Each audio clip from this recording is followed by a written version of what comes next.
Blog Talk Radio.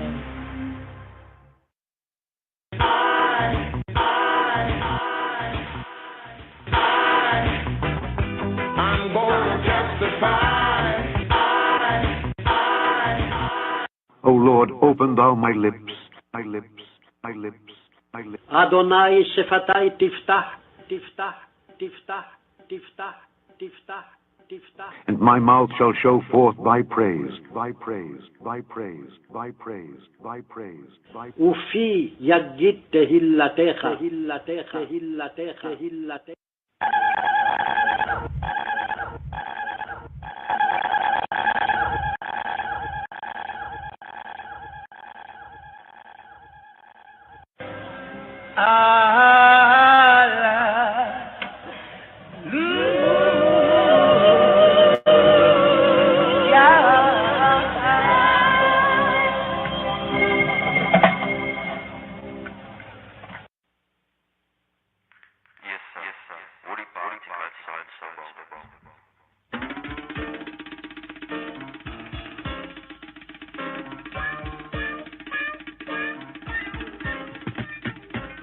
My Lord, open my lips, and my mouth shall declare your praise. Blessed are you, Lord, our God, and God of our fathers, God of Abraham, God of Isaac, and God of Jacob, the great, mighty, and awesome God, exalted God who bestows bountiful kindness, who creates all things, who remembers the piety of the patriarchs, and who in love brings the Redeemers to their children's children for the sake of his name. O King, you are a helper, a savior, and a shield. Blessed are you, Lord, shield of Abraham. You are mighty forever, my Lord. You resurrect the dead, you are powerful to save. You sustain the living with loving kindness, resurrect the dead with great mercy, support the falling, heal the sick, release the bound, and fulfill your trust to those who sleep in the dust.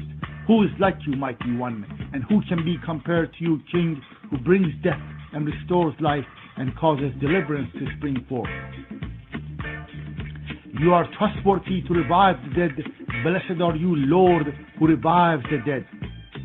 We will hallow and adore you as the sweet words of the assembly of the holy seraphim, which twice repeat, holy unto you, as it is written by your prophet. And they call one to another and say, holy, holy, holy is the Lord of the hosts. The whole earth is full of his glory. Blessed be the glory of the Lord from its place. And in your holy scriptures it is written thus, the Lord shall reign forever, your God, O Zion, throughout all generations. Praise the Lord.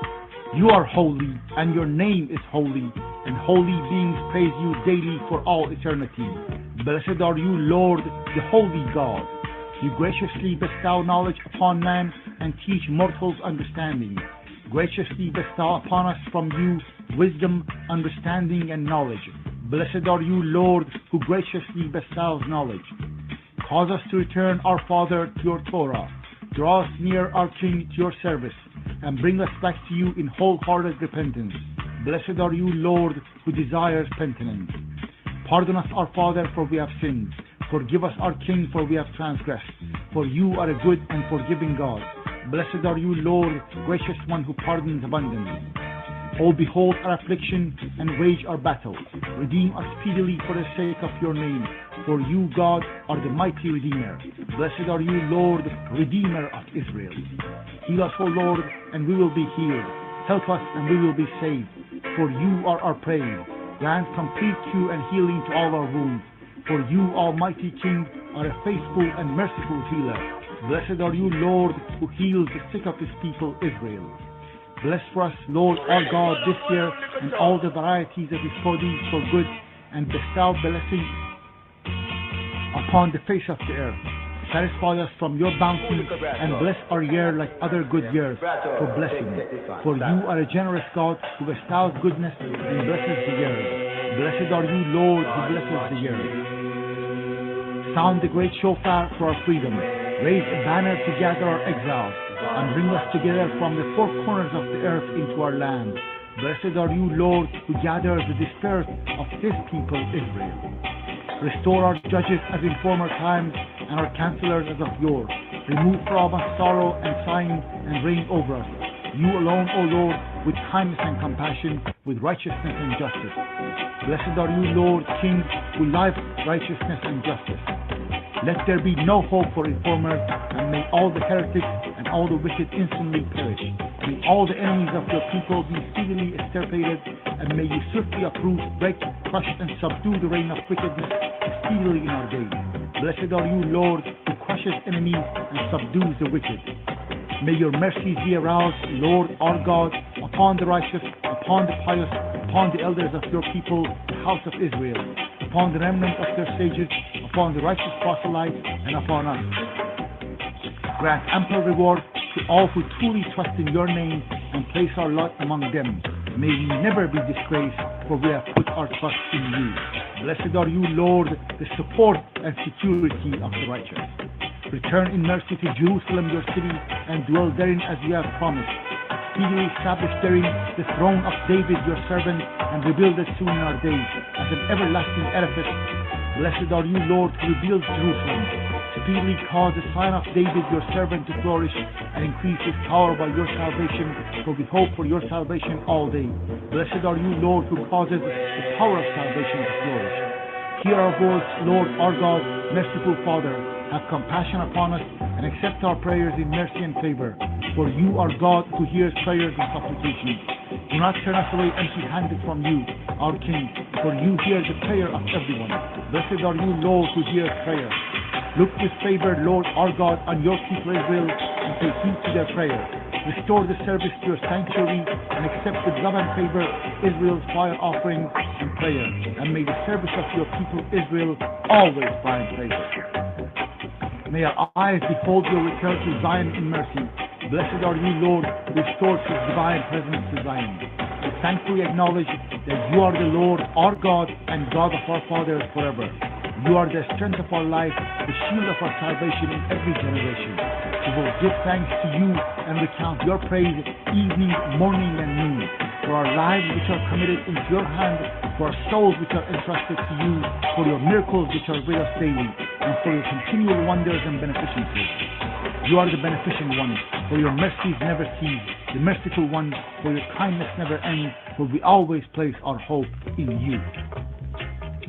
And for all these, may your name, our King, be continually blessed, exalted and extolled forever and all time. And all living things shall forever thank you and praise your great name eternally. For you are good. God, you are everlasting salvation and help, all benevolent. God, blessed are you, Lord, beneficent is your name, and to you it is fitting to offer thanks. Bestow peace, goodness, and blessing, life, graciousness, kindness, and mercy upon us and upon all your people Israel. Bless us, our Father, and all of us as one, with the light of your countenance. For by the light of your countenance you gave us, Lord our God, the Torah of life and loving kindness, righteousness, blessing, mercy, life, and peace. May it be favorable in your eyes to bless your people Israel at all times and at every moment with your peace. Blessed are you, Lord, who blesses his people Israel with peace. May the word of my mouth and the meditation of my heart be acceptable before you, Lord, my strength and my Redeemer. My God, guard my tongue from evil and my lips from speaking deceitfully. Let my soul be silent to those who curse me. Let my soul be as dust to all. Open my heart to your Torah, and let my soul eagerly pursue your commandments. As for all those who plot evil against me, hasten to annul their counsel and frustrate their design. Let them be as chaff before the wind. Let the angel of the Lord thrust them away, that your beloved ones may be delivered. Help with your right hand and answer me. Do it for the sake of your name. Do it for the sake of your right hand. Do it for the sake of your Torah. Do it for the sake of your holiness. May the words of my mouth and the meditation of my heart be acceptable before you, Lord, my strength and my Redeemer. He who makes peace in his heavens, may he make peace for us and for all Israel, and say Amen.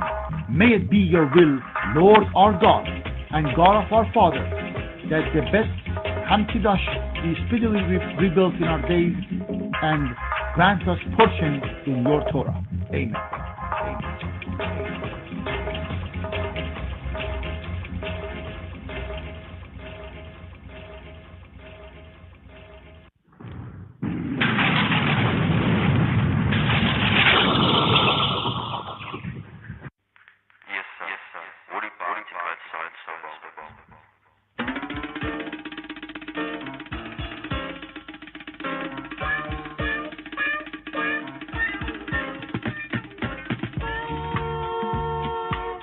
Hear, O Israel, Israel, Israel, Israel, Israel, Israel. Shema Yisrael.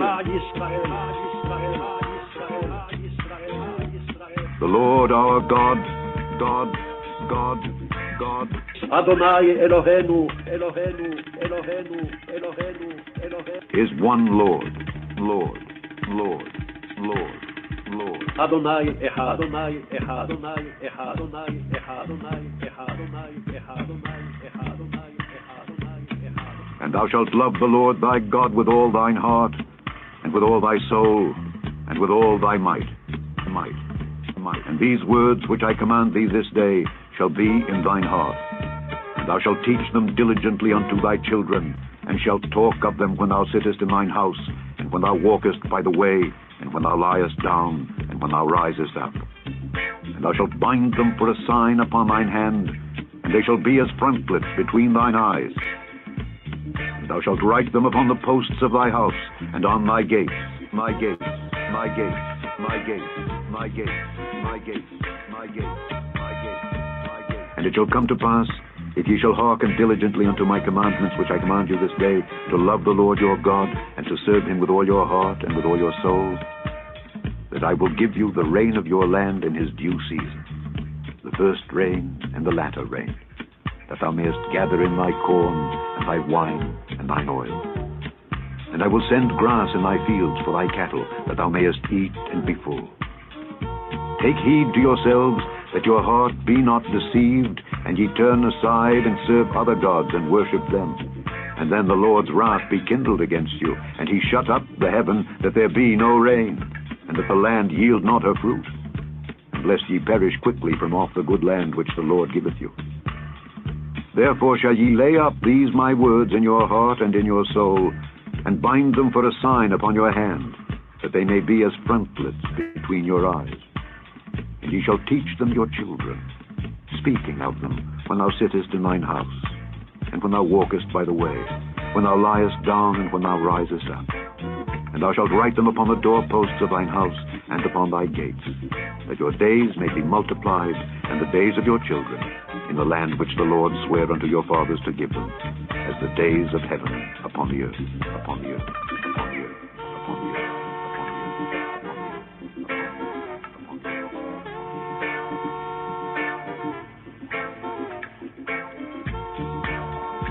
And the Lord spake unto Moses, saying, Speak unto the children of Israel, and bid them that they make them fringes in the borders of their garments throughout their generations, and that they put upon the fringe of the borders a riband of blue.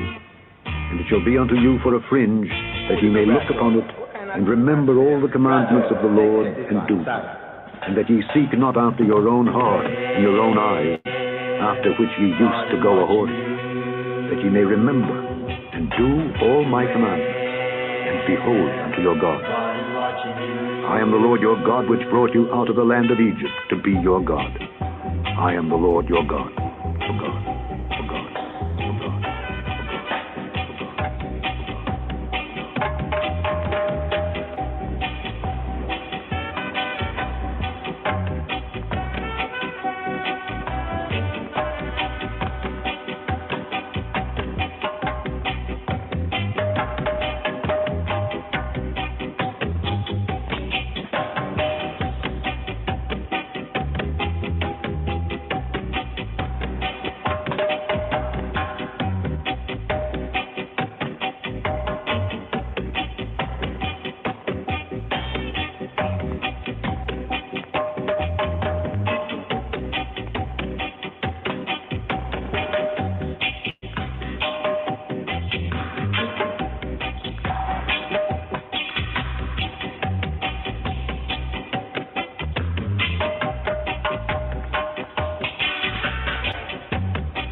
Yes. Shalom, Chaverim. Peace of Yahuwah be the brothers and sisters here on the air in the Irit. Here, Testify Tuesday, the Tuesday podcast. Today's daily psalm by the rivers of Babylon, Psalm 137. But here we have a double portion, 51st and 52nd sabbatical study, Nitzavim and Vayelech. Nitzavim, one standing, 51st sabbatical study. Vayelech, or in modern Hebrew, Vayelech, 52nd. So here, double portion right here. We're in the 7th of the weeks, the special Shabbats, the Shabbatot. The Shabbatot of comfort, special Shabbats. Here we're in the 7th. Like with the harvest season, we have those 7 Shabbats leading up to the harvest time. The first harvest here coming to the harvest at the end of the year. The Feast of Booths, Huts, Pavilions, a.k.a. called the Feast of Tabernacles. Here in the season, reason for the season. Yeah, brothers and sisters, give thanks on the chat, But sometimes when ones get into, back and forth, I think ones need just to reason, try to reason with ones one-on-one, you know what I mean? Especially brethren, try to, at some point, just, send one a text, just, reason directly.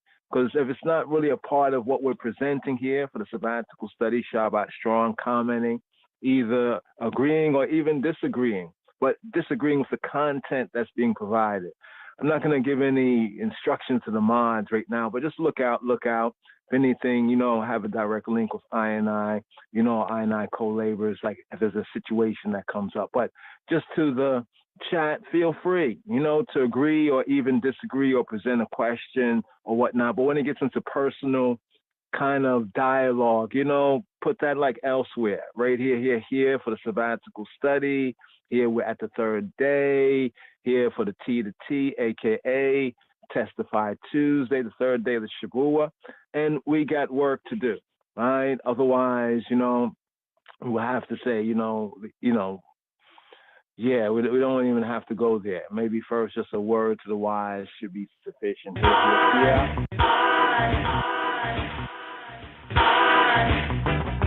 I'm going to testify.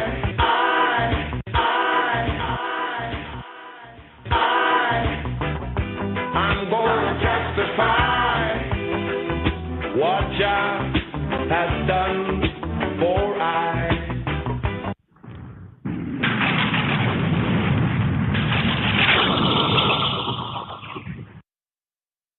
So here the evening psalm here for the 3rd day of the Shavua. Yom HaShalishi, Yom, the day, the Shalishi, the third day right here. Gentiles call it Tuesday, but here the standing psalm, the evening psalm, here Psalm 82. Psalm 82. Mizmor Pevet, Mizmor Le'asaf,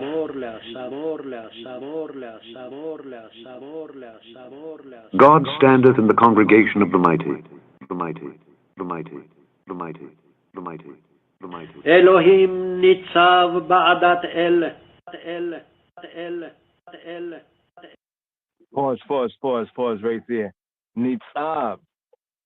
You hear? Nitzav, standing. It's very important when we look at the Hebrew and understanding this psalm here.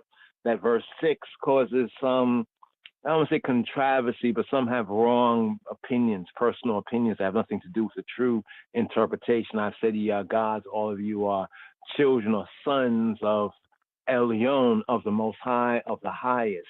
Here with Nitzavim, here in the opening verse where it says that God standeth, Nitzav, Badat El, Shema Yisrael. Psalm 82. Mizmor Pevet, Mizmor Le'asaf.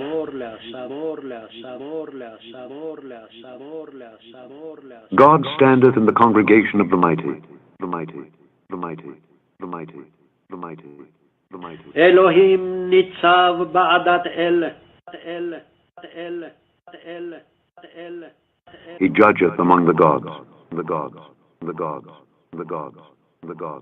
the gods. בקרב אלוהים ישפוט.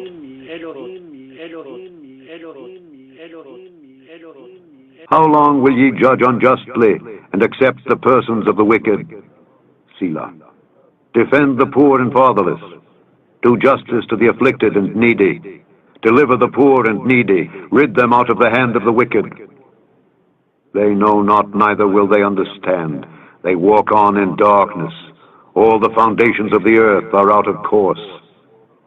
I have said, ye are gods, and all of you are children of the Most High. But ye shall die like men, and fall like one of the princes. Arise, O God, judge the earth, for thou shalt inherit all nations. Inherit all nations. Inherit all nations. Inherit all nations. Inherit all nations. Inherit all nations. Inherit all nations. Inherit all nations. So right there, Psalm 82, evening psalm for the third day of the Shavua, Mizmor Pei Veit, Mizmor Fei Beit. Psalm 82, LXXXII. The theme of Psalm 82 is corrupt judges arraigned. Corrupt judges. Shoftim, aka Hebraically referred to as the mortal Elohim. I said the mortal Elohim. You know, we've gone into this before, but every time it comes up, it's a good time to go over it again, since education is also, repetition. Redundancy is important in getting to learn something, especially something new or something that's not known or was not known previously. So here we have Psalm 82, the Tuesday evening psalm. Here we have a double portion. Nitzavim, modern Hebrew, Nitzavim, Nitzab. Opening verse in Psalm 82, Mizmor le-Asaf, a psalm of Asaph, the choirister, Levitical choirister, known as Asaph. Mizmor le-Asaph, Elohim, Nitzab, ba-edat el. Elohim, Nitzab, ba-edat el. God standeth in the congregation of God. Now I'm looking right here. You might be looking at the KJV. I'm looking at the Sefer Tehillim, right? And the translation we have here is that Elohim Nitzab. Now Nitzab is often brought out as standeth, right? Standing, standeth. But here's a key note right here, even with this double portion here for Nitzavim, 51st, 52nd sabbatical study, double portion here, Nitzavim-Vayelech. For the first part, 51st, Nitzavim. Standeth. Here in Psalm 82, Mizmor Fei Beit, Mizmor Pei Vet, right? We have in the first verse, Elohim Nitzab Ba'adat El.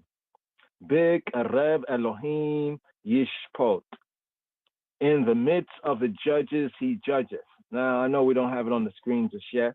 I'm going to pull it up, but since we're at the beginning of the podcast and we like to touch on the evening psalm, the daily psalm, some of the basics right here. Here we just zoom in on this briefly.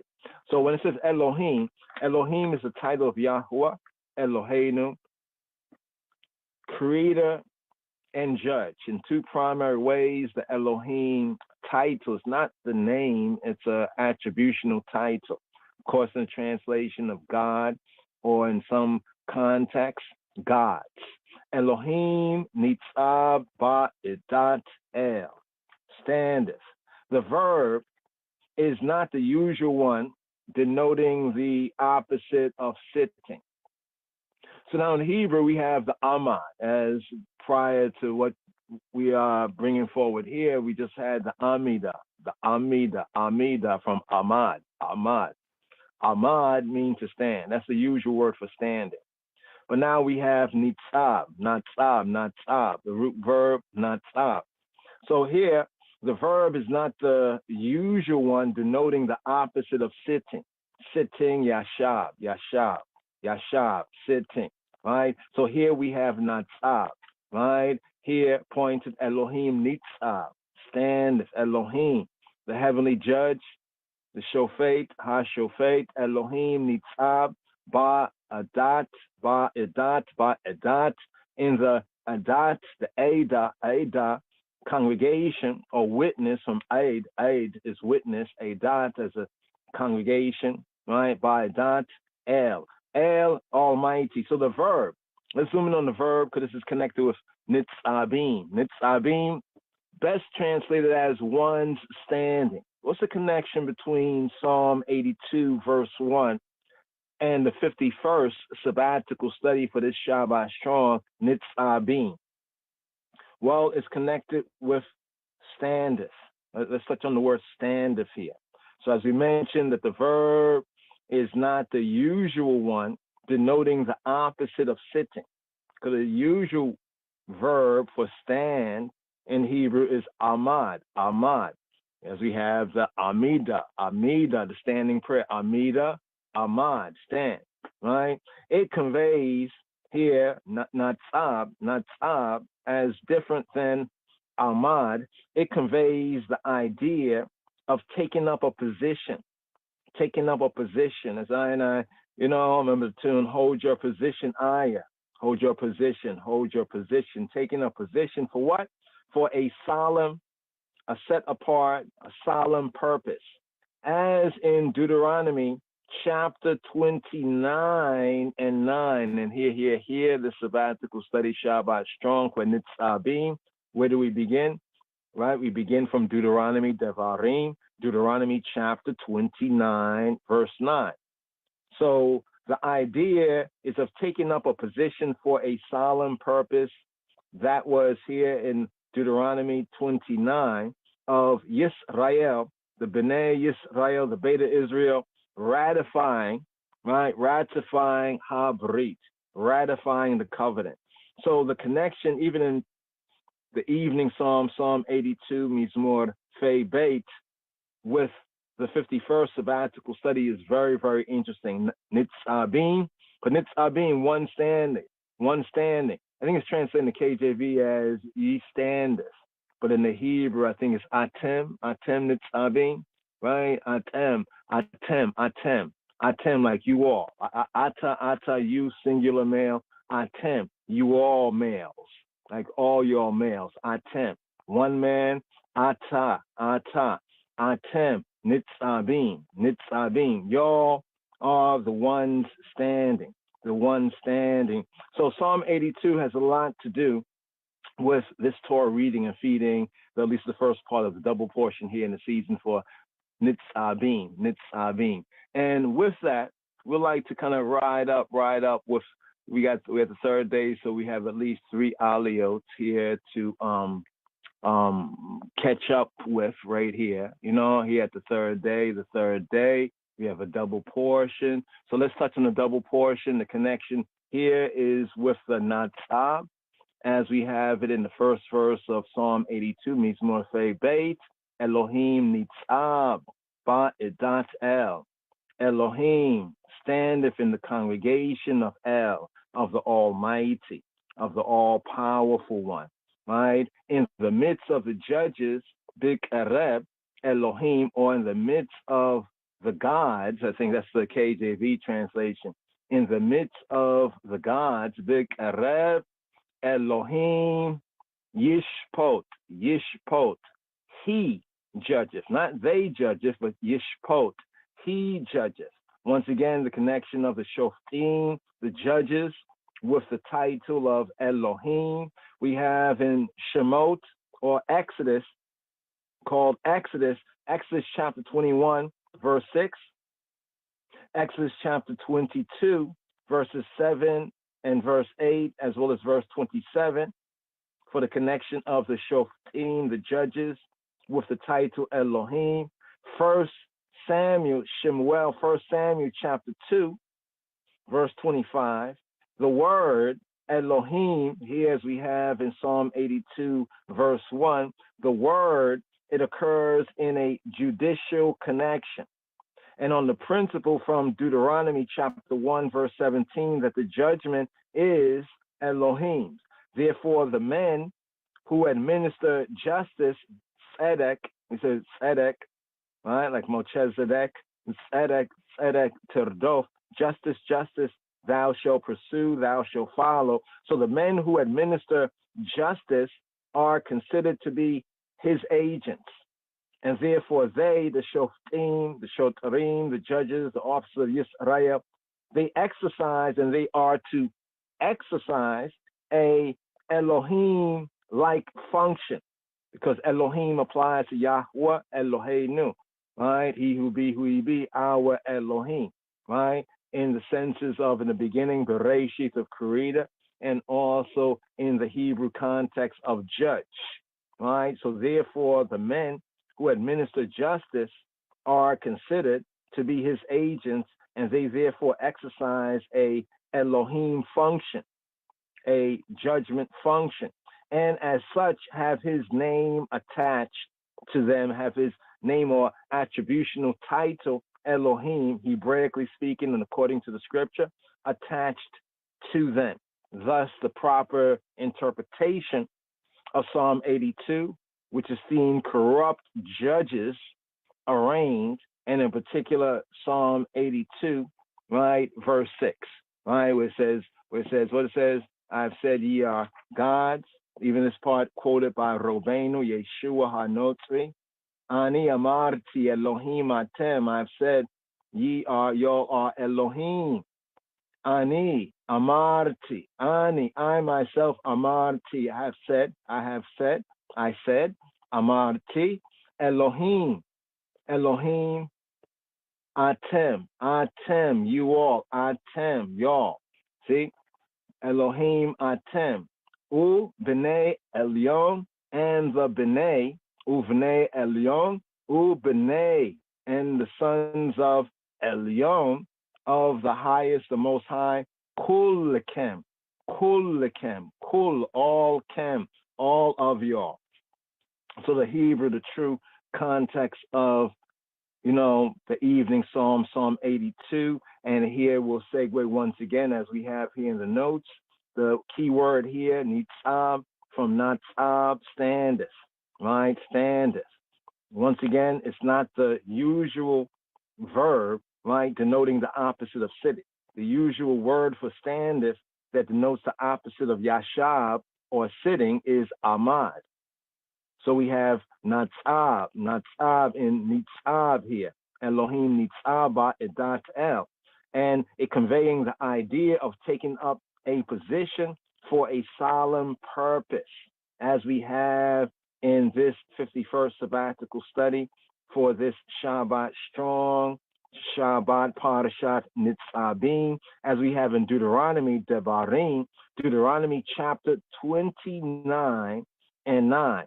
And in this context, the B'nai Yisrael, this new generation of Israelites, the B'nai Yisrael, the sons of Israel, are the ones standing, Nitzavim, to ratify Habrit, to ratify the covenant, even the covenant that is made here, right, in Moab, with that generation and this generation here in the narrative of B'nai Yisrael. But once again, right here, let's ride up for this sabbatical study, this I Rastafari sabbatical study for this Shabbat strong. Hear, Shema Yisrael. Hear, give ear. O Yisrael. Hear the Rishon. Aliyah.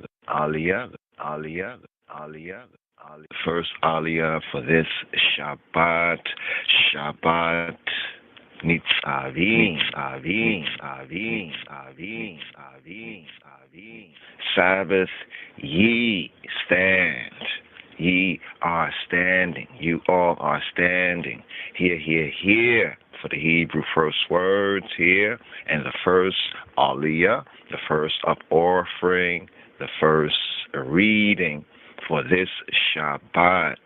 Here, the 51st sabbatical Torah portion reading and feeding on the annual Rastafari sabbatical studies, and here for this Shabbat strong Nitzavim. Here we pick up with the 5th book of Moshe, the Hebrew book that is called Deuteronomy. Here, picking up with chapter 29 here at verse 9 in the Hebrew Masorah, corresponding with verse 10 in the KJV. Hear, Shema Yisrael, Yisrael, Yisrael, Yisrael, Yisrael. Here, give ear. B'Shem Ha'ab Habein Ruach HaKadosh Yahweh Echad. Hear. Atem Nitzavim Hayom Kulkem Lifnei Yahweh Eloheikem Rashekem Shibatekem Zikanekem Wishotarekem Kol Ish Yisrael. Ye, y'all, stand this day, all of you, before y'all Jehovah, y'all Elohim, your captains, your heads of your tribes, your elders, and your officers, with all the men, all man of Yisrael. Atem Nitzavim, ye stand. Ye y'all stand. Atem Nitzavim, Hayom, this day. Kulkem, all of you. Lifnei Yahuwah, before Jehovah Eloheikem, before he who be, Yah Elohim. Rashekem, your captains, your heads, your rases. Rashekem, Shivatekem, of your tribes, Shivatekem, Ziknekem, y'all elders, Wishotarekem, and your officers, Wishotarekem, Kol Ish, all man, Kol Ish, Yisrael, all man of Yisrael, your little ones, your wives, and thy stranger that is in thy camp, from the hewer of thy wood to the drawer of thy water, that thou shouldest enter into the covenant with Yahweh Eloheka, with Jehovah the I Elohim, and into his oath, which Yahweh Eloheka, Jehovah the I Elohim, maketh with thee I this day. And Shema Yisrael, hear, give ear here for the Shani,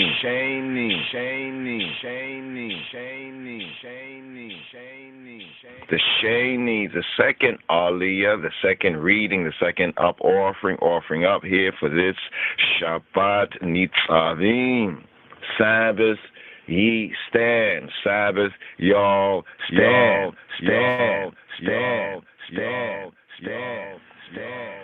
Litma'an Hakim Otika Hayoma Loa Li'am Huwa Yihya Leka Lelohim Kaasher Diber Lak Kaasher Nishba'a La Eboteka Le Abraham Le Yitzhak Le Yaakov.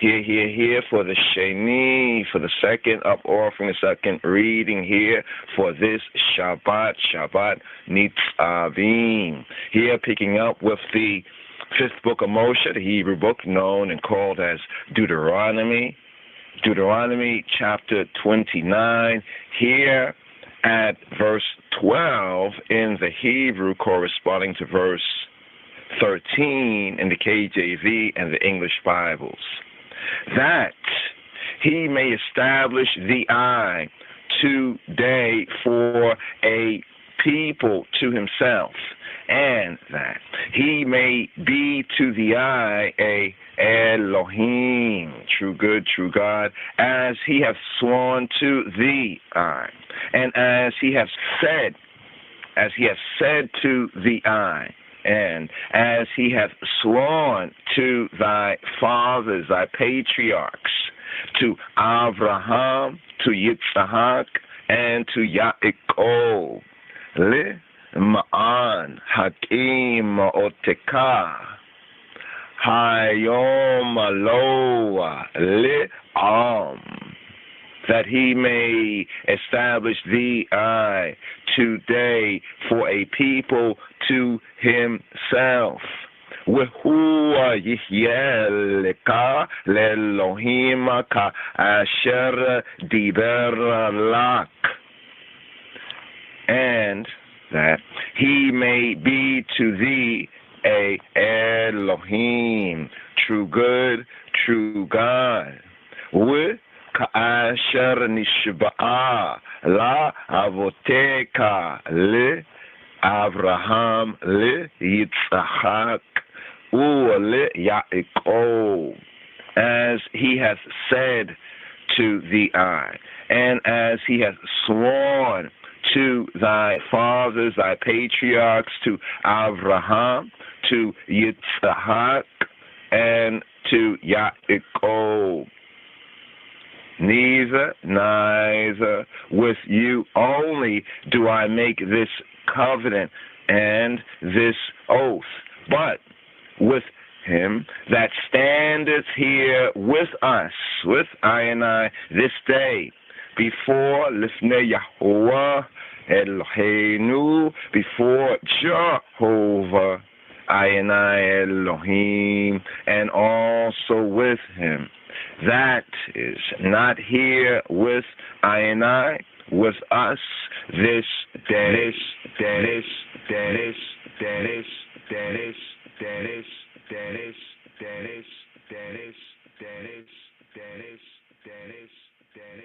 So here in Devarim, Deuteronomy, we have a covenant, another covenant being made with that generation that Yahweh says is different and distinct from the covenant that was made with their fathers at Har Sinai, at Mount Sinai.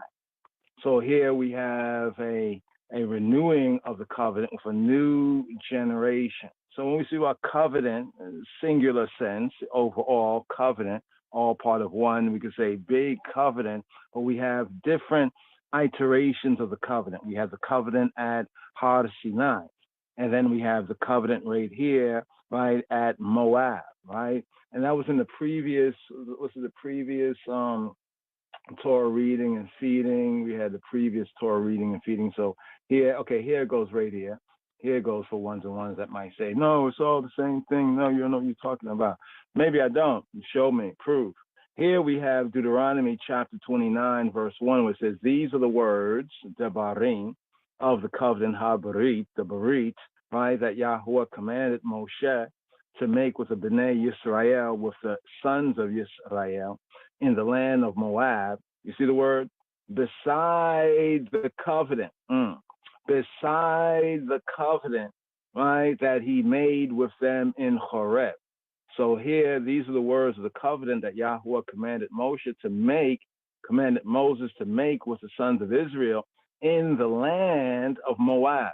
Because we have a new generation right here. It's the children of the forefathers, you know, that after the incident of the spies incident, and the 10 that told the Deba, the evil report that spread lies, or according to Yahweh Eloheinu, that slandered, they blasphemed, they slandered, they insulted the land. Right? Yahweh says because they insulted the land, the good land, right? They brought back lies, it discouraged the whole generation, and the generation, you know, they decided to do something democratic, right? And they went with the majority vote, right? And that caused them to almost be destroyed if Moshe did not intercede. So therefore they got a year, right, for a day that the spies spied out the land, right? And all the men of that generation, according to HaTorah, died. They wandered to death in the wilderness. But the good news is that their clothing, their wear and their gear and their kicks did not, wear out. They had good clothing and good shoes. I thought it was very interesting that it focuses on that, since this is important, it seems, to even, Israelites, of that time and even of this time. Right. But the bad news is that they wandered to death and they did not enter into that good land.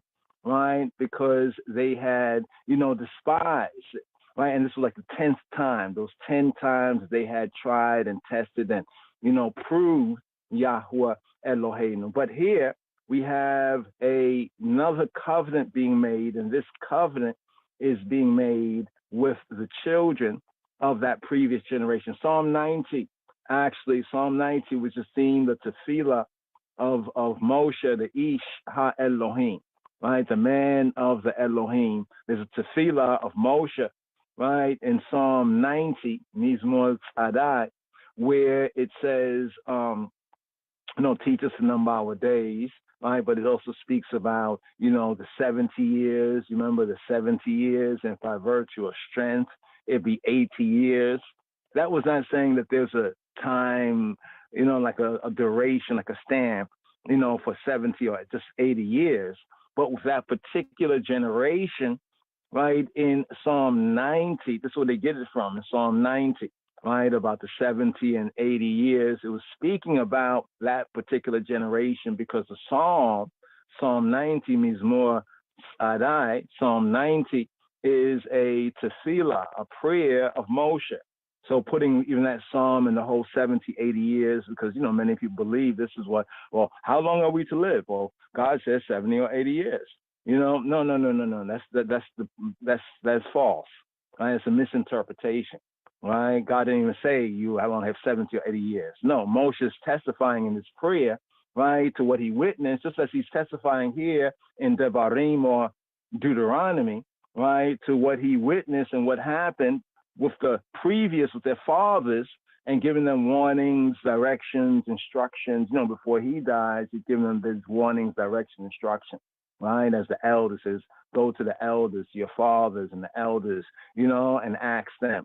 So here Moshe is communicating to this new generation that's on the edge of the wilderness in the land of Moab, right? That's why this verse here in Deuteronomy chapter 29, verse 1 is significant, to understand the context of it.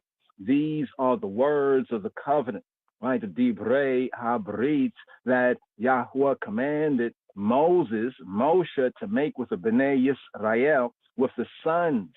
I emphasize sons there. It says children. You think, okay, it's about sons and daughters. No, it's about sons, right? Sons. Call Yisrael as all Israel, right? The men, the woman, the children, everybody. But here, to whom more is given, or much is given, much is required.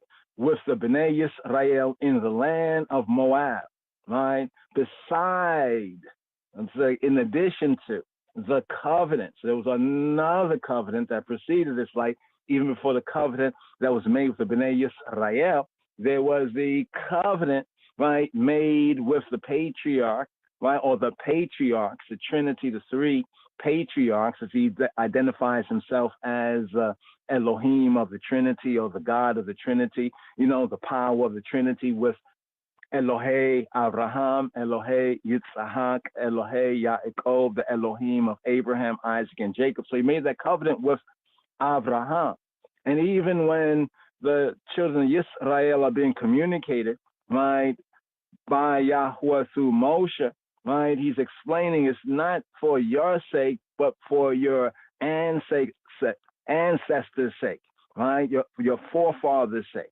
And he said, like the Abot, for the patriarch's sake. So when we talk about the fathers, that he made with the fathers, it's not all their personal fathers it's really being mentioned, right? It's really the fathers, of the people, that Yahweh made that covenant with, namely Abraham, Yitzhak, right, and Yaakov. So here we have a series of covenants, right? Some of us, in going through the covenants that were made from such a time to such a time, right, to the Brit Chadasha, right, count 7. Some count 7, but we count 8, right? And the Brit Chadasha would be like the 8th, right? That kind of encompasses all the best and blessed of the previous 7. Be that as it may, here is just an example. Because some would say, well, it's all the same covenant. It was just the old covenant. No. Right? The covenant that was made with the forefathers at Horeb, a.k.a. Sinai, right, is different and distinct, right? It's still based on the same principle, right? That covenant they made with Abraham, right? But it's for that particular generation, right? For that particular generation. Some might even refer to this as, some would say, the Palestinian covenant, right? Which is a false terminology, but even in some of the, Western Gentile, but this was the covenant regarding the land, right? Regarding the land, entering into, we could call the Levant or the Canaan, right? The Canaan covenant, the land covenant right here with this new generation. So let's scroll down here. Here's where we're at right here. With this Nitzavim. Now, remember I mentioned verse 9. I did say verse 9. Now, the thing is that in the Hebrew, right, it's actually verse 9. There's a whole versicle, verse over, right? There's a whole verse, a number different, like one verse different, right? When we look at the Hebrew manuscripts, right? Like when we go through the Psalms had the superscription to the chief musician, Psalm of David, upon this or upon that. That part often is not counted in the Western translations of the Bible, like the King James Version, but it's counted when we're looking at the Hebrew manuscript as part of the psalm, and also usually as verse 1. Depends on how long the superscription is. I think like with Psalm 50, was it 51? Is it 51? It's about like 2 or 3 verses, right? So the numbering really goes different than what we used to. But here, not at verse 9. In Hebrew, we verse 9, but in the KJV, it's right here at verse 10. So here it says, ye stand, ye, y'all, you all stand. All right. Remember what we were speaking about the word natzab, as we have in Psalm 82 in the first verse about God standing. All right, natzab. This is the verb right here, natzab, natzab, natzab. All right, natzab, to stand. Remember we had mentioned when going over Mizmor Fei Bates, Mizmor Pevet, Psalm 82, verse 1, right, where it reads, Mizmor Le'asaf Elohim Nitzab Ba'edat El B'karev Elohim Yishpot. All right, now the KJV, how the KJV goes, God standing from the congregation of the mighty. Yeah, that's how the KJV says, God standing from the congregation of the mighty. All right. In the Hebrew, it's Elohim Nitzab Ba'edat El. Stands in the congregation of El, the all-powerful one, Hebraically referring to Yahweh as like the Almighty. So Elohim Nitzab, right? Elohim here referring to the Creator, right? The Judge of Judges, Yahweh Eloheinu Nitzab. He is standing by Edat in the congregation of the Almighty. Like to say, like in the tabernacle, the congregation of the Almighty, right? In his own congregation, an assembly convened by the all-powerful. How do we know this? We know this because the verb here, nitzab, is in the singular. If it was speaking about, like we would say, like the man Elohim, right, or the judges and the officers of Yisrael, those responsible for law and order, right, in Yisrael. The verb would have been plural, right? It would have been like Elohim Nitzavim. But what's interesting is that here we have Nitzavim, right? Let's bring up the Hebrew right here, just for one's watching and looking at the screen, the live stream screen right here. Okay, let's go here. These are the first opening words right here. Move that down. Right here. Let's pull that back. Right, just the first 2 words. Atem Atem Nitzavim. Atem Nitzavim. Atem, you all. Nitzavim. Atem Nitzavim. You all are standing. You all standing ones. Let's see how some of the other translations translate. The ISV says, all of you are standing today. Atem Nitzavim Hayom. Yes, that's good there. That's correct there. Ye stand. In KJV is correct also there, except ones might not understand that ye don't mean just you, singular, but mean like y'all. Y'all stand. Y'all are standing ones. Atem, you all males. Atem, Nitzavim. See, if it was like females, it'll be Aten. Aten, not Atem. Right? It'd be Aten. Right? So Atem, right? And also the verb, the ending would change too. But be that as it may, Atem Nitzavim Hayom. Who else has it correct right here? NET says, you are standing today. You, is it you one person or you all? Right? Then they say all of you. Right? They say all of you right there. Okay, I guess that's a way of them bringing it out. NHEB says, you stand this day, all of you, which is it was a kulakam. Kulakam is this word right here, kulakam. You see what we just highlighted right there? Kulakam. Call mean like all, kul, call, kul, kam, right? The suffix, you all males, right? Kulakam, all of y'all, right? So here we have this part of the verse right here. Atem nitzavim hayom kulakam.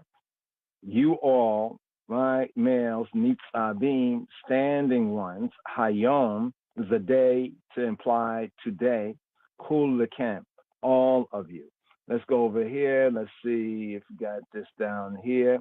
All of you stand today. The WEB brought it out as all of you stand today in the presence of Yahweh, your God, Elohim, your heads. Your heads in the Hebrew, we have your heads, you know, the Rosh Shekem, Rash Shekem, Rosh head, Rash Shekem, right? Your tribes, your elders, your officers. Remember the Torah reading and feeding where it says judges, right? Shoftim, and officers shall you make in all your gates. Shoftim with Shotarim, right? The Shotarim officers, right? So right there, here we have a ratification, right, of the covenant, right, in this verse right here. And once again, the word stand, just to prove our point, stand right here, we have Nitzab. Nitzab is a form of standing that is not the usual word for standing, right? It's the usual word for standing is amad, stand, or the sense of endure, to stand. Amad, right? Like a pillar, amud, right? To stand, to take one stand. So in what sense is Nitzab distinguished from the other word that's used in Hebrew, biblical Hebrew, for standing? Well, I think this is brought out here. BDB brings it out pretty well. Just go over it briefly. To stand, to take one stand. To stand upright, to be set over, right? Like you are like in a position, right? Set over, established. Nephil, the nephil sense of the dikduk, or the, you know, the grammar here and the verb, it says to stand, to station oneself, to station, right? Stasis, you know, going to the word stasis, the Greek word stasis, station oneself, take one stand. So the word stand and the word station both relate to stasis in the Koine Greek, right? Which means to stand, right? But to stand in what sense? To take one stand, to station oneself, right? To stand, to be stationed. You know, like in a position, what's your station? Station, take up upright position. But now the fourth entry brings it a little closer, to be stationed in the sense of to be appointed. Then the fifth entry right here is like as a deputy, right? Or a prefect, right? Having a position to fulfill, appointed, right? Deputed, right? Deputed, right? Like a deputy, right? To stand firm, the sense of to stand firm, right? To station, to set here, the he feel sense, to set up, to erect, right? To be fixed. But let's go down to Strong's. right? The Strong's definition of the H5324, H5324, primitive root, shoresh here, the root, natzab, to station in various applications, whether literally or figuratively.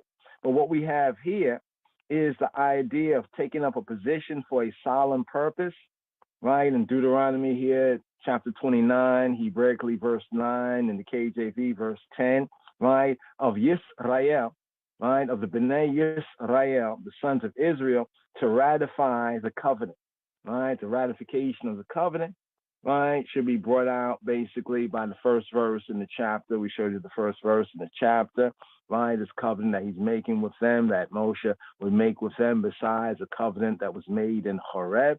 And Horeb is referring to the other side of Har Sinai. So like Sinai is like one side, like a whole north-south dynamic. One side is Sinai, the other side was Horeb, right? And Horeb implies the idea of like solitude, right? Like solitude, like medi on this and the solitude. So here we have stand. Just to bring this out right here so ones can understand, right, a little better, right? Let's do this right here, stand, right? Let's put stand. Let's clear that and stand. Okay, not understand. Stand back. Now, here's nagash. Oi gosh, nagash. All right, vayegash. Like the Torah portion, vayegash, vayegash, nagash, to come near. All right, I know one saying, hey, that looks like nagus right there. We got something for you on the nagus, the noges. That was from the previous Haftarah reading. I stand. Okay, here, natzab. We got natzab. Right, I stand right there. Stand this down. Right, there we go right there. Ahmad. There we go. Ahmad. Ahmad. Ahmad. The H5975, Ahmad. Right, is to stand, to remain, to endure, to take one stand. Right, but this is a different sense of standing. Right, so this is the usual word for standing right here, the Ahmad, and here we have the Natsab. Let's see if we can bring this up right here. We go to Psalms. Okay, let me put God, right? God standeth. If I put standeth, it will. Let's see, standeth. That old KJV, King Jamesian. God standeth. Okay, there standeth Ahmad there, right? That standeth. Notice Ahmad. This is all Deuteronomy 29, right? Just to show that there's these two words right there, right? And here we go, Psalm 82. Tuesday evening, the third day, the evening psalm for the third day, right? For the Erev HaShalishi, right? Here it says God, right? Elohim Nitzab. There's the word Natzab, right? In the congregation, the Edah or Edat, congregation of Edat El, the congregation of the mighty. See, the word mighty is El, right? El. Right, in the sense of, it says, especially the Almighty right there, especially the Almighty. Of the Almighty, He, right, He judgeth, right, amongst the what? Amongst the Elohim, right, amongst the Elohim. Not speaking about the titulary deities of other nations, no. He's judging among the Shoftim and the Shotrim. Right, the judges and the officers, those who are responsible in Yisrael for law and order. And it should be kind of explanatory if we read and understand the general context. He says, how long will you judge unjustly and accept the person of the wicked, Selah? Why is that important? Right, because Yahuwah Eloheinu this is an indictment. Psalm 82 is an indictment of their partiality, of them being partial. Respect, right, the persons, or accept. Sometimes this is brought out, respect the persons. Notice what this word is, the nasa. We touch on the nasa. Nasa does not mean to deceive. It's nasha. Nasha. You find that in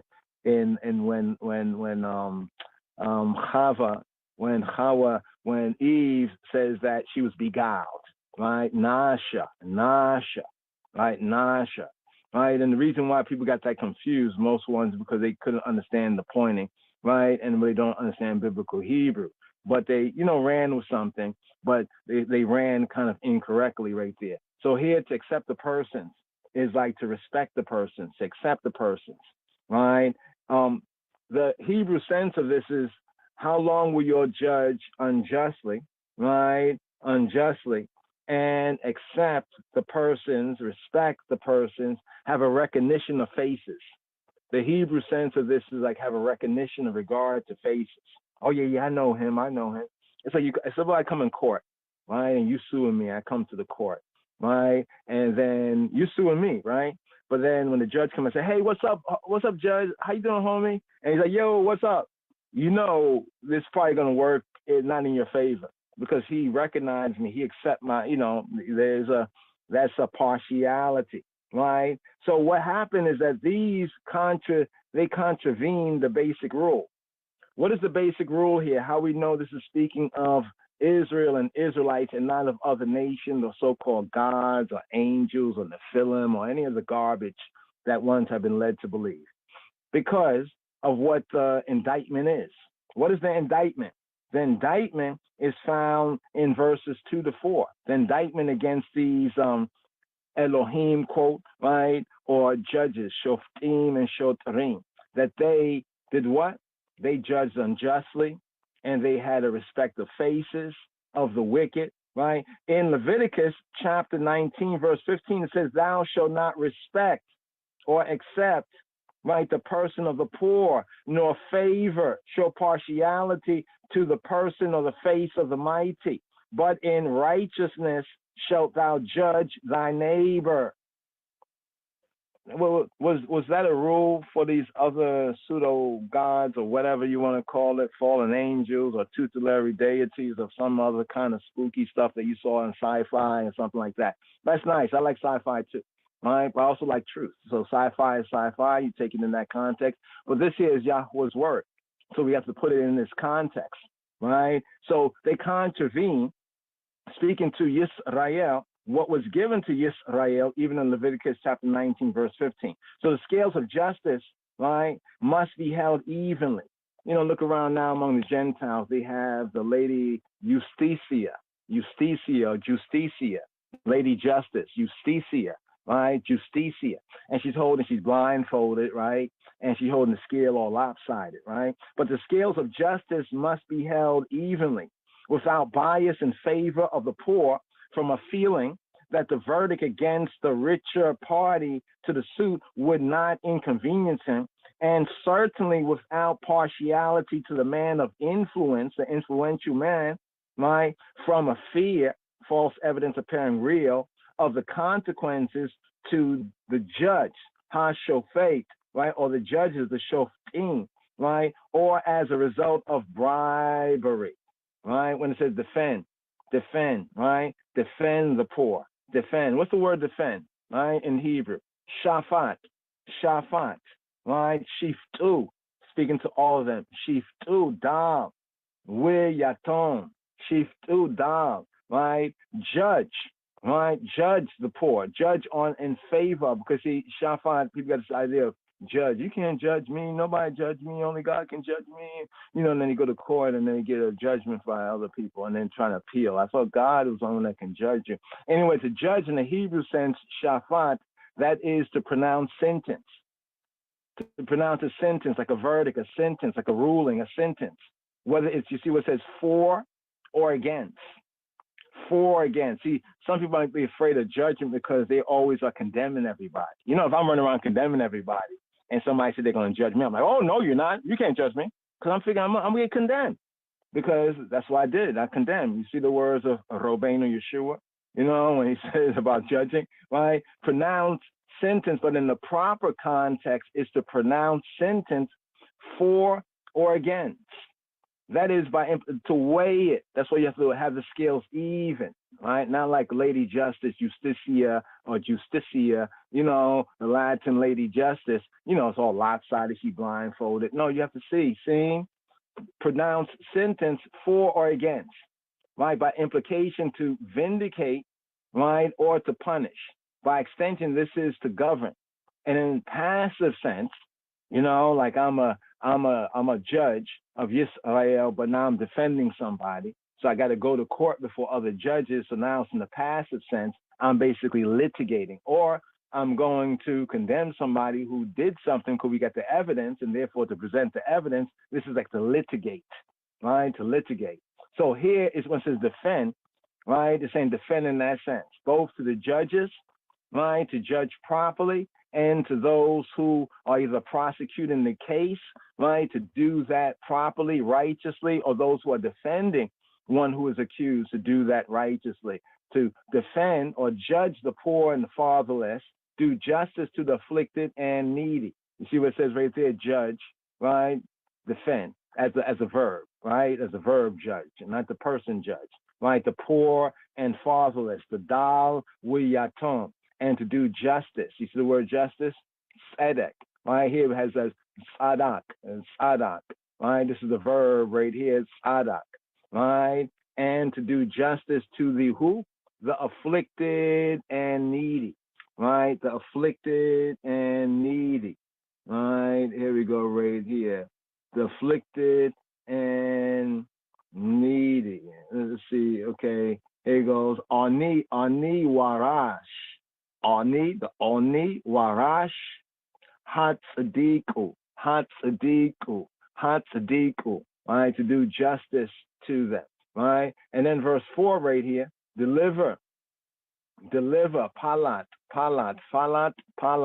means to cause them to escape, right? Falat, right, to slip out, to deliver, cause them to escape, deliver the poor and needy, rid them out of the hand of the wicked, right? The wicked, the Rasha, the defiant, those who are wicked and criminal vis-a-vis Yahweh's way, truth, and life, right? Who morally do wrong, right? Or the actively bad person, right? So all of this right here, when we go through it, you basically see that these ones had gone against what Yahuwah had told to the judges, right, of Yisrael in the covenant. So they basically violated the covenant. So in the context of the Psalm and the context of the way of the Hebrews, it makes sense who these Elohim, what the context, right, of Elohim is, right? Having that other kind of idea of Elohim is like heathen, right? It's kind of like the heathen idea, the Gentile idea, the other nation. I'm not going to call them pagan because that's a that's a papist terminology that's fooled everybody. People use it like it really means something.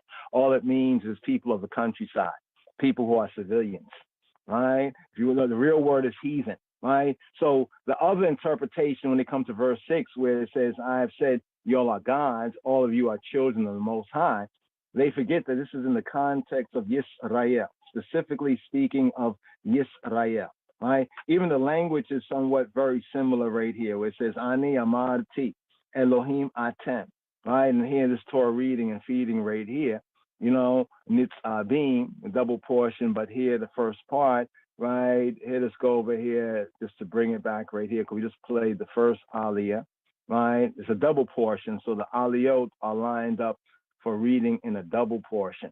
We got to share how that goes right there, but here, this is the part right here. Let's compare scripts right here, and here we go right here. Atem nitzabim hayom kulkem lifnei Yahuwah Elohei kem rashei kem shibatei kem ziknei kem wishotrei kem kol ish Yisrael. KJV translation, y'all stand. Atem, you all males. Nitzabim, standing ones. Hayom, right? All of you, right? Before Yahuwah, y'all Elohim, your captains or your heads, Rashi Kem, your tribe, Shivte Kem, your elders, Ziknei Kem, right? And your officers, your Shotrei Kem, right? All the men of Yisrael, right? The word with is not there. So what it says, when it says all the men of Yisrael, it don't say with all the men. It says right here, call all, ish, all man, not men in the plural. Men in plural from the ish is anashim, right? That sense of, ishim, anashim, ishim. Here it says singular man, right? Men of a standing, men of a station. You don't say call Adam Yisrael. No, it says call Ish Yisrael. All man, singular. So all as one man. Again, all as one man. So right here, this connection, the Atem, is of some interest there. Let me see if the Tanakh brings out the Atem. Okay, this brings out the Ata, At, Ati. So all the different pronouns for you, right? For you, the you feminine, you male, you feminine, you all male, you all, female, Atem for you all male, right? And Aten for you all female. Right there. That's translated like that right there. But here, let's just pick up right here. We have the second and bring it up to the third aliyot, right? The third reading and feedings, and just for a double portion, right? Just to signify that right there. They're there for a double portion. So Shema Yisrael, here the Sheni for this double portion. It's Nitzavim-Vayelech. Shema Yisrael, hear, and give ear right here for the Shalishi, for the third Aliyah, third up offering up here for this Shabbat, Nitzavim, Sabbath, ye stand, Sabbath, y'all standing. Here for the Shalishi, for the third Aliyah, the third up offering up for this Shabbat, Nitzavim, here picking up the fifth book of Moshe, the Hebrew book that is called Deuteronomy chapter 29, here at verse 15 in the Masoretic, the Hebrew, corresponding with verse 16 in the English and the KJV Bibles. Here, Shema Yisrael, give ear, O Yisrael, give ear, here for the Shalishi. Ki atem yida'etem eita asher yashavnu bi aretz mitzrayim ve eita asher abarnu bi karev hagoyim asher ibartem. Here.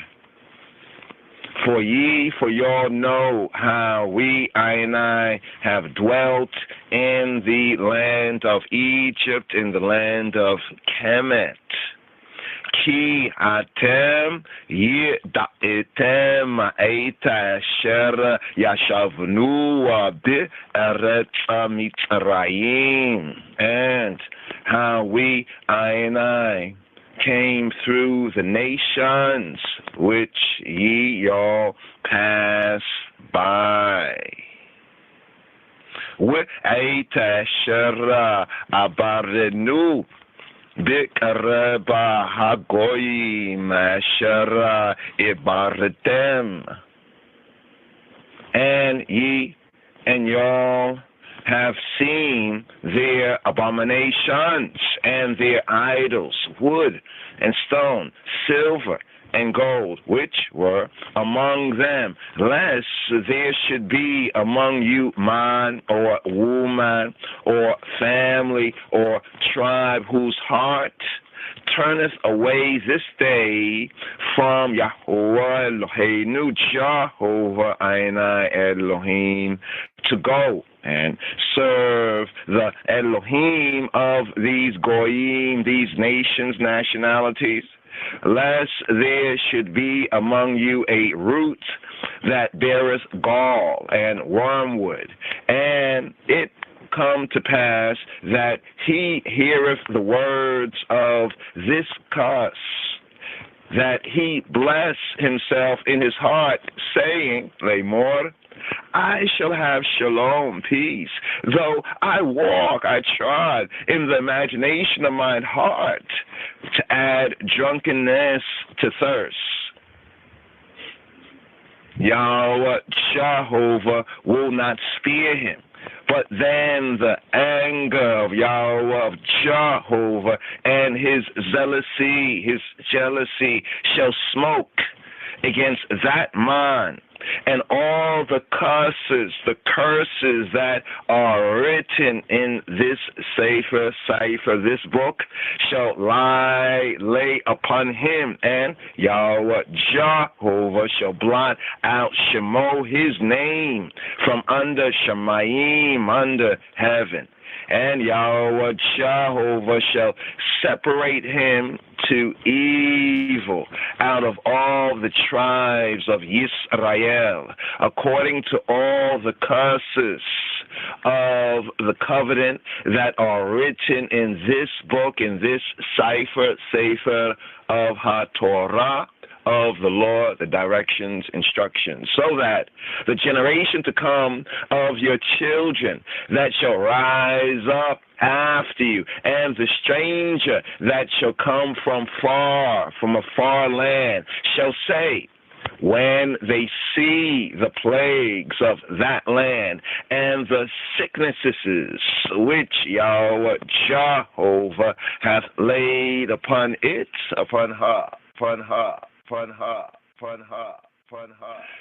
and that the whole land thereof is brimstone and salt and burning, that it is not sown nor beareth, nor any grass groweth therein, like the overthrow of Sodom and Gomorrah, Admah and Zeboim, which Yahweh Jehovah overthrew in his anger and in his wrath, even all Goyim, nations, nationalities, international communities shall say,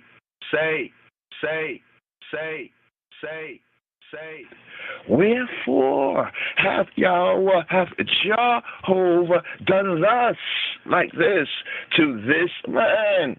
What meanness? The heat of this great anger. Then men shall say, because they have forsaken the covenant of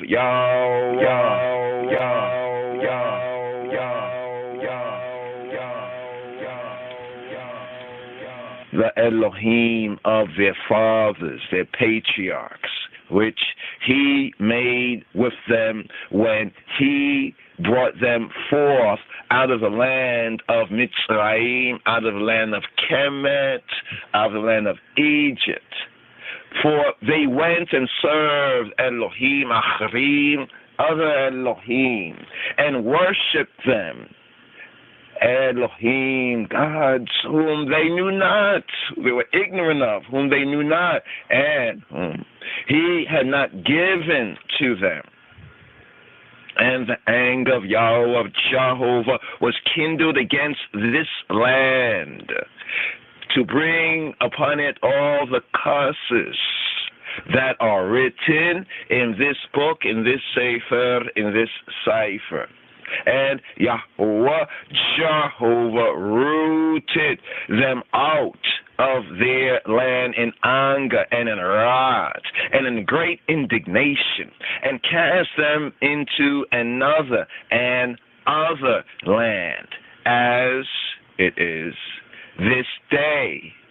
The secret things belong to Yahweh Eloheinu, Jehovah Ainai Elohim.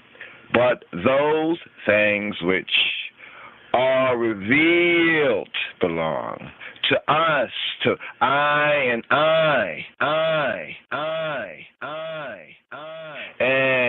to I and I, our children, forever, that we may do all the words, debarim, of this law, this Torah, this direction, this instruction.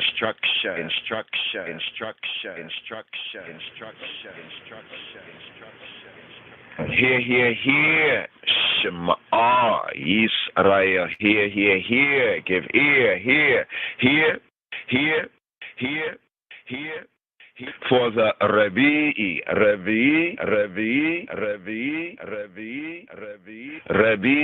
here for the fourth Aliyah, the fourth up offering up, here for this Shabbat Nitzavim, Senbet Komat Chachal. Here, picking up with the fifth book of Moses, the Hebrew book that is called Deuteronomy chapter 30. The sixth, or Palestinian covenant. Second item, the covenant, the Brit, the covenant, the Kidan, the covenant declared. Here, picking up with chapter 30, verse 1, for the Revi'i, for the fourth Aliyah of offering up, the fourth reading for this Shabbat Nitzavim. With Hayya Kiya Yabu Aleika Kol HaDibarim Ha'ele HaBiraka with Ha'kelala Asher Natati Lifaneka Wa Heshebota Illa Lebabeka Be Kola Hagoyim Asher Hiediachikai Yahweh Eloheka Shama. Here for the Revi Aliyah, the fourth offering up reading. And it shall come to pass with Hayya. It shall come to pass when all these things are come upon thee, with Hayya Kiya Yavou Aleika Kol HaDevarim Ha'ele HaBraka with HaKelala Asher Natati Lifaneka. And it shall come to pass when all these things are come upon thee, the blessing, Habraka, and the curse, with Hakelala, which I have set before thee,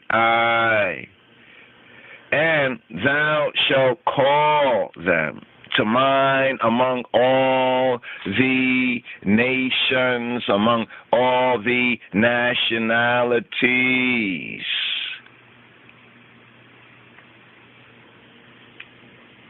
Where Yahweh Eloheka, where Jehovah the I Elohim hath driven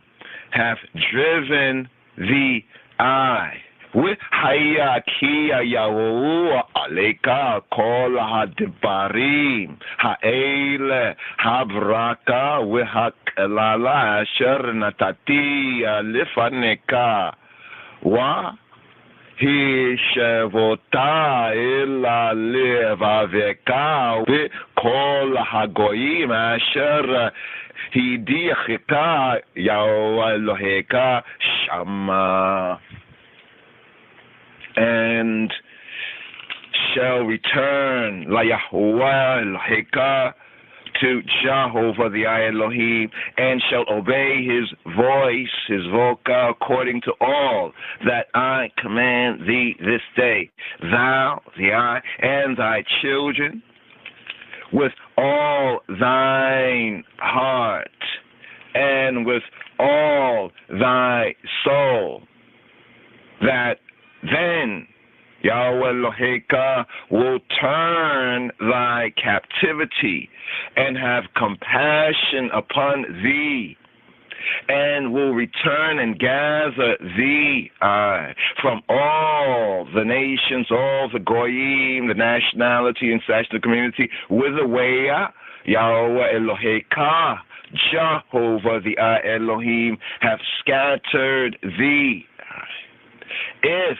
any of thine be driven out to the outmost parts of Shemaim of heaven, from thence, from there, will Yahweh Eloheka, Jehovah the Elohim, gather thee, and from thence, from there, will he fetch thee, and Yahweh Eloheka, Jehovah the Elohim, will bring thee into the land which thy fathers, thy patriarchs possessed, and thou shalt possess it, possess her.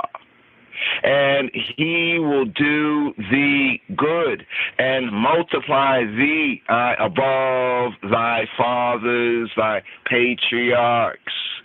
And Yahweh Eloheka, Jehovah the Elohim, will circumcise thine heart, and the heart of thy seed, thy race, to love Yahweh Eloheka, Jehovah the Elohim, with all thine heart, and with all thy soul, thy psyche, that thou mayest live, live, live, live, live, live, live, live, live, live, live, live. Yes. The second aliyah right here for the double portion. So there's seven aliyot for the Shabbat, but then these seven times 7 is combined into one set of 7. So here is the aliyot for a double portion. Right here we have the Shalishi, the third coming forward here for this third day of the Shabua, the Yom HaShalishi, that's called Tuesday.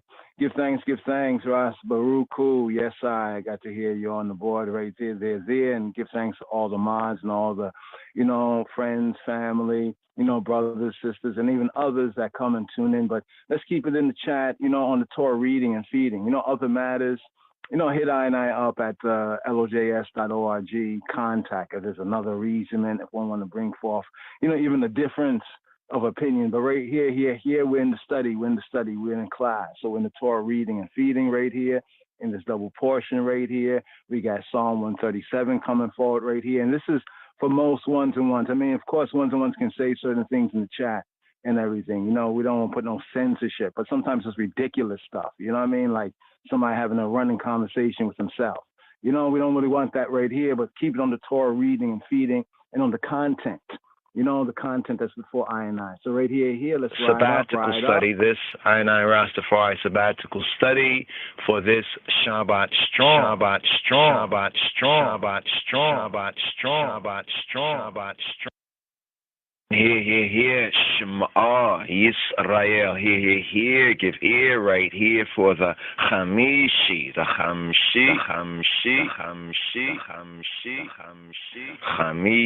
fifth Aliyah, the fifth reading, the fifth offering up here for this Shabbat Nitzavim, Sabbath ye stand, Sabbath y'all standing, Senvet Komat Yechal.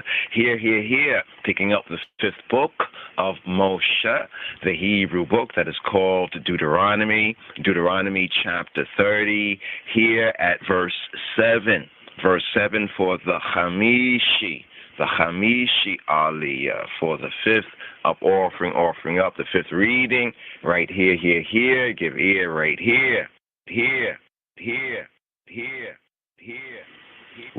ונתני יהוה אלוהיך את כל העלות האלה על אויביך ועל שונאיך אשר רדפוך.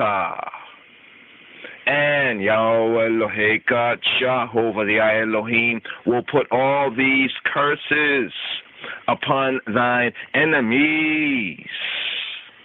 ונתני יהוה אלוהיך את כל העלות האלה על אויביך, and on them that hate thee ועל שונאיך, which persecuted thee, Asher Ridafuka. And thou, the eye, shalt return and obey the voice of Yahweh, of Jehovah, and do all his commandments which I command thee this day. And Yahweh Eloheka, Jehovah the I Elohim, will make thee plenteous in every work of thine hand, and in the fruit of thy body, and in the fruit of thy cattle, and in the fruit of thy land, for good. For Yahweh, Jehovah, will again rejoice over thee, for good, as he rejoiceth over thy fathers, over thy patriarchs. If thou shalt hearken to the voice of Yahweh Eloheka, Jehovah the I Elohim, to keep his commandments and his statutes, which are written in this book, in this cipher of HaTorah, of the law, of the directions, the instructions. And if thou turn La Yahweh Eloheka, to Jehovah the I Elohim, true good, true God, with all thine heart and with all thy soul, thy psyche.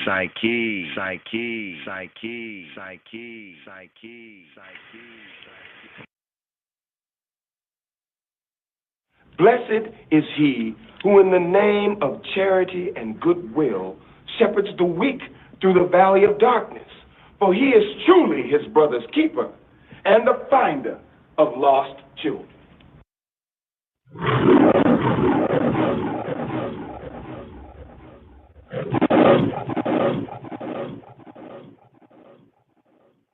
My advice to all is to fulfill the Ten Commandments. Father and Son. Father and Son. Father and Son. God bless you. God bless you. God bless you. Watch out for your phone, you don't know it's Love Star Music, alright? We are the blessed ones. We are blessed ones. We are Young Blood Records. We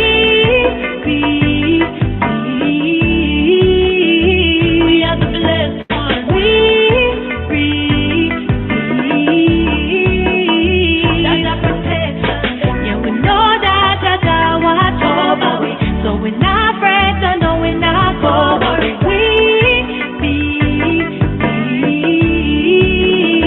We are the blessed ones from the ashes like a phoenix. Yeah, up some scratches like a remix. Yeah, top to sky, that's how we is, that's who we are and how we feel. It's not a movie, it's for real. This, yeah, but the blessing them upon our way. Yeah, our God we serve without apology. Yeah. So we reap, so we sow, so we learn, so we grow. No weapon they throw shall damage we believe we are the blessed ones.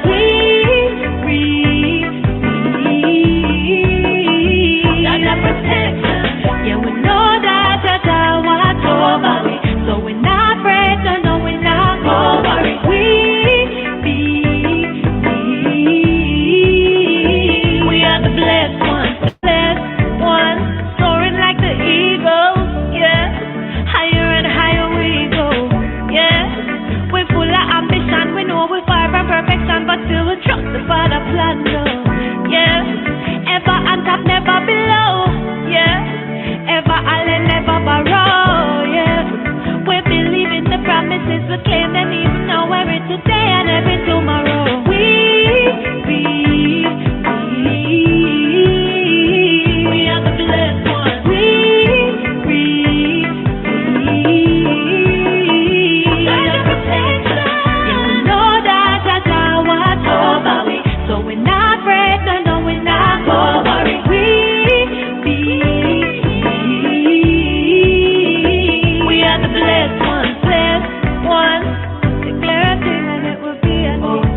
Yes. Elaine right there, blessed one. So here we have a psalm. Today's daily psalm is the By the Rivers of Babylon psalm. Right here, Psalm 137. Like to share this with my nice sister, Malka Makeda.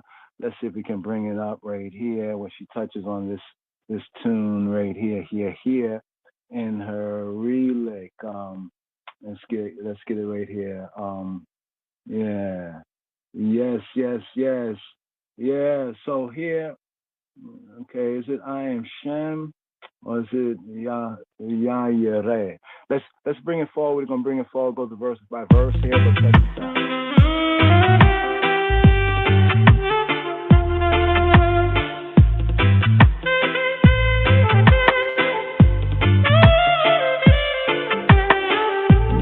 Open up your heart, open up your mind.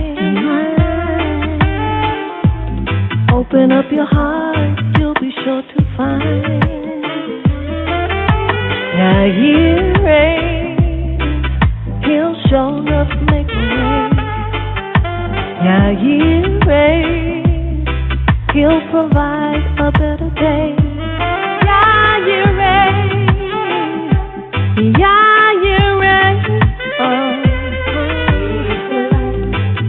he's the light of this whole wide world. Yeah.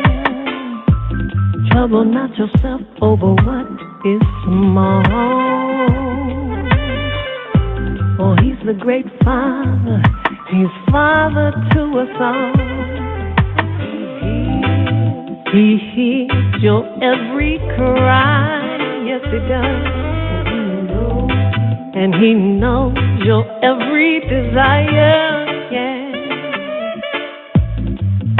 He never suffers the righteous to hunger, and you won't be ashamed if you trust him. Yah-Yireh, he'll show up to make a way. Yah-Yireh, he'll provide a better day. Yah-Yireh, oh, he's the light of this whole wide world. Yeah. Sufficient is the day and the evil it brings. Tomorrow take care of itself, don't be anxious. Birds of the air, they know they're gonna eat. Y'all provide for them, they don't have to worry. He rises just to show you that he loves you. He rises just to show you that he cares for you. Open up your heart, open up your mind. Open up your heart, you'll be sure to find. Yah-Yireh, he'll show up, make a way. Yah-Yireh, Yah-Yireh,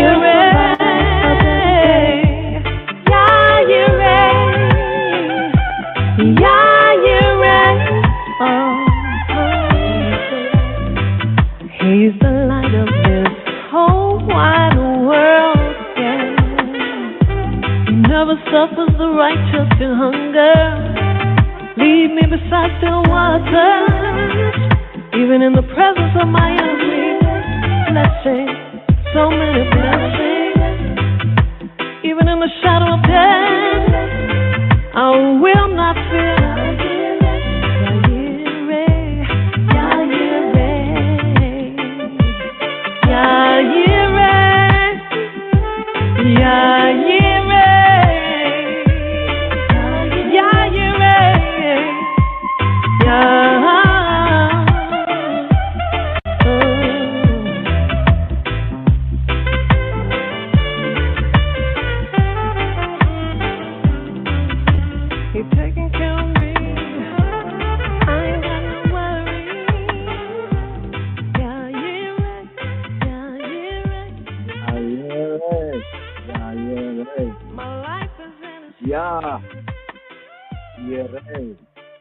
As to say, Jah will provide, Yah will provide, Yah Yireh, Yah Yireh.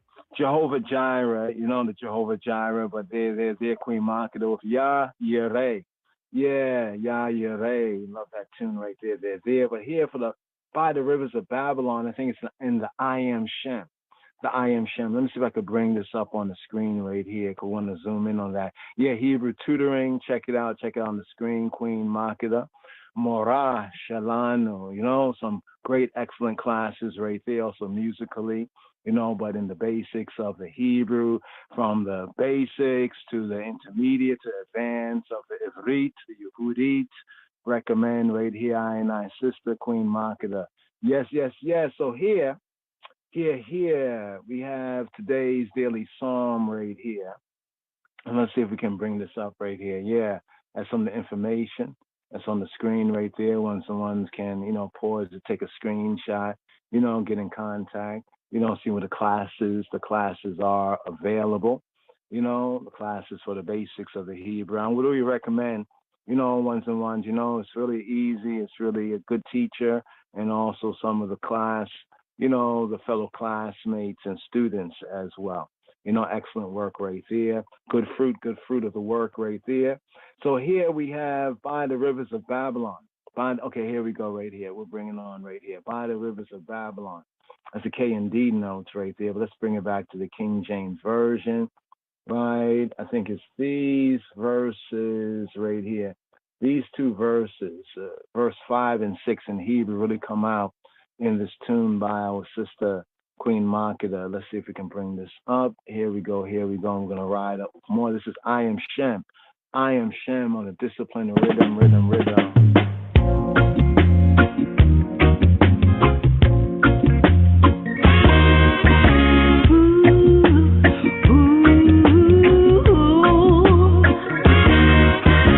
Taken from the lands of Ham, but I am Shem.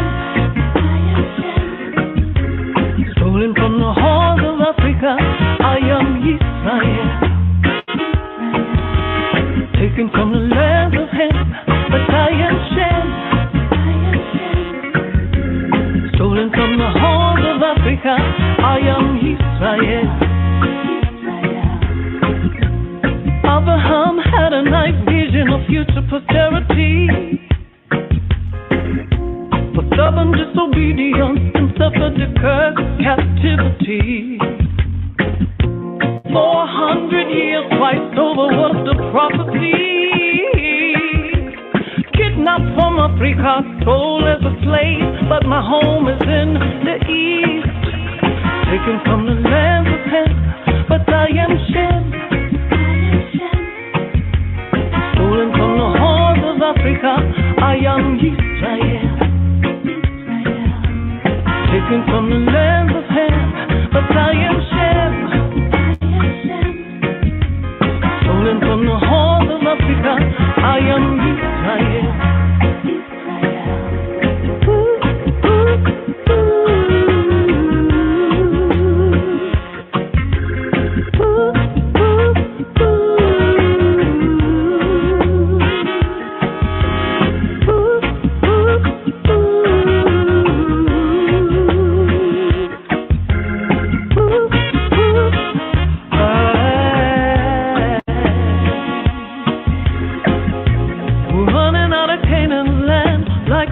From a hunter into the African bush, sold by my Ishmaelite and Hamitic brothers. Jerusalem fell under siege from the perils of war. I was forced to flee, sought refuge on African shores. If I forget the old Jerusalem, let my right hand forget its cunning. If I forget the old Jerusalem, let my tongue cleave to the roof of my mouth. If I forsake thee, oh Mount Zion, woe be unto my soul. If I forget Jerusalem, chief of my joy.